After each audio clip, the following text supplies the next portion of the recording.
किसी गांव में एक किसान रहता था। इस संसार में वह बहुत ही गरीब था। उसके पास जमीन का एक छोटा सा टुकड़ा था जिस पर वह खेती करता था। उसका गुजारा अत्यंत कठिन तरीकों से होता था। एक दिन सूरज की गर्मी चरम सीमा पर थी, परंतु किसान हमेशा की तरह खेत में काम कर रहा था। पसीने से लथपथ किसान बुआई के लिए खेत जोत रहा था। इसी बीच खेत में खुदाई करते समय जमीन से एक बड़ा सा लकड़ी का बक्सा मिला। किसान ने सावधानी से बक्से को निकाला। पहले तो उसके समझ में नहीं आया कि बक्से का क्या करें। आखिर उसने बक्से को खेत के बाहर रख दिया।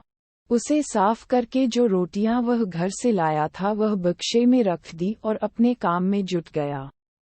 दोपहर को जब वह खाने के लिए रोटियां निकलने के लिए बक्से के पास गया तो हैरान रह गया। उसमें रोटियां ही रोटियां भरी हुई थी। तब किसान को पता चला कि वह जादुई बक्सा था। उसमें जो भी चीज डालो उसका 80 गुना होकर बाहर आता। जैसे एक मूंगफली का दाना डालो तो तुरंत उसमें से 80 दाने निकल पड़ते।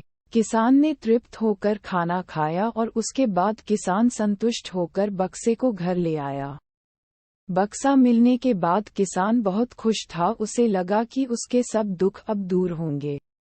वह लालची नहीं बल्कि धैर्यवान व्यक्ति था। उसने बक्से का दुरुपयोग नहीं किया।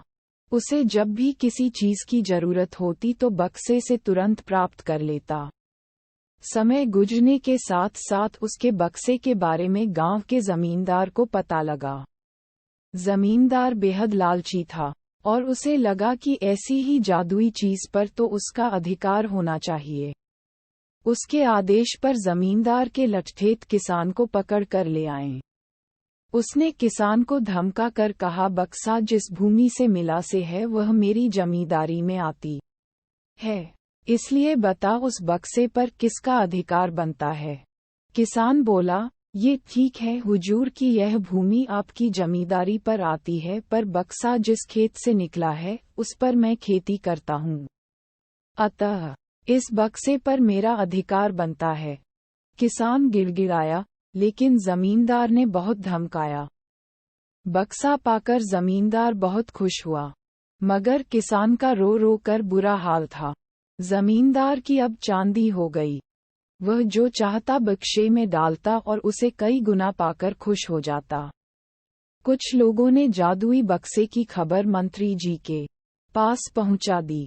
पहले तो उसे विश्वास नहीं हुआ, फिर उसने अपने विश्वस्त सेवक को बक्से की सच्चाई परखने के लिए भेजा। वहां जो उसने बक्से का जो जादू देखा तो वह मंत्री के पास जाकर सारी सच्चाई बता दी। मंत्री ने जमींदार को बुलाया, फिर उसे डराते हुए कहा, हमें पता चला है कि तुम्हारे पास एक जादुई बक्सा है, उसे तुरंत हमारे हवाले कर दो। इसी जादुई बक्से को हाथ से निकलते हुए देखकर जमींदार की हालात खराब होने लगी। उसने मंत्री जी से बहुत विनती की पर मंत्री नहीं माना। बक्सा पाकर मंत्री मतवाला हो गया। विरोधियों को यह अच्छा मौका मिल गया। उन्होंने बक्से के साथ साथ मंत्री के निकम्मेपन की खबर भी राजा तक पहुंचा दी। बक्से की बात सुनकर राजा अधीर हो उठा। वह अपने सेनापति के साथ मंत्री के घर जा पहुंचा। उसने कहा, देश की सारी जमीन राजा की होती है, इसलिए जादुई बक्से पर भी उसी का हक है। मंत्री ने बिना देरी किए बक्सा राजा को दे दिया। जादुई बक्से को पाकर राजा प्रसन्न हो गया। सबसे पहले राजा ने जादुई बक्से की मदद से अपनी खजाने की वृद्धि की, फिर राजा को उस बक्से की सुरक्षा को लेकर चिंता हुई। राजा हर कीमत पर उस बक्से को अपने साथ रखना चाहता था। राजा ने सोचा कि इसका रहस्य ज्ञात करना चाहिए कि आखिर इस बक्से में है क्या। ये जानने के लिए राजा उसमें प्रवेश कर बैठा। जब बाहर निकला तो उसके पीछे पीछे 80 राजा बाहर निकले। असली राजा का कुछ पता नहीं चलता था। वे राजसिंहासन में कब्जा करने के लिए एक दूसरे से लड़ने लगे। ये जानकर किसान को बेहद दुख हुआ। वह अपने आप को कोसने लगा कि कितना अच्छा होता कि मैं बक्से को जमीन में ही गड़ा रहने देता।